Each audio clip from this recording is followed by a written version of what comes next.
बच्चों, today we will study about the double circulation.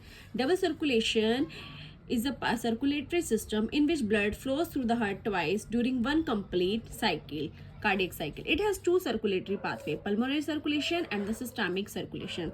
In pulmonary circulation, blood flows between heart and the lungs, and in systemic circulation, blood flows between heart and the body organ. Now what happen in the pulmonary circulation? In pulmonary circulation, the oxygenated blood from the lung goes to the left atrium through the pulmonary vein, and the deoxygenated blood from right ventricle of the heart goes to the lungs for purification through the pulmonary artery. So in pulmonary circulation में क्या होता है कि lung से जो है oxygenated blood जाता है लेफ्ट एट्रियम द हार्ट में, एंड द डीऑक्सीनेटेड ब्लड जो है राइट वेंट्रिकल से जाता है लंग्स में for the purification through the pulmonary artery.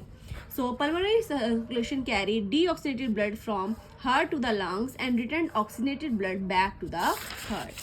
What happen in the systemic circulation? Systemic circulation में क्या होता है? Systemic circulation में लेफ्ट वेंट्रिकल से ब्लड जो है ऑक्सीनेटेड ब्लड जाता है बॉडी ऑर्गन्स में थ्रू द मेन आर्टरी और the iota, and the body organ से जो है डीऑक्सीनेटेड ब्लड ट्रांसफर होता है right atrium of the heart में through the main vein.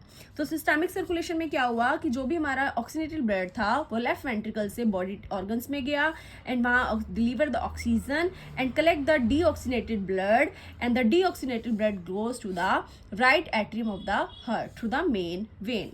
Systemic circulation deliver oxygenated blood to the body organ while simultaneously removing waste product like carbon dioxide. Okay, so systemic circulation and pulmonary circulation are the circulatory pathway under the double circulation. तो what happen in the double circulation? Double circulation क्यों उसको हमने बोला? Because एक ही cardiac cycle में heart में से दो बार ब्लड पास हो रहा है, first from lungs to heart and other from the body organ to the heart. So double circulation is present in organism with four-chambered heart. So birds and mammals have the four-chambered heart. Crocodile also have four-chambered heart.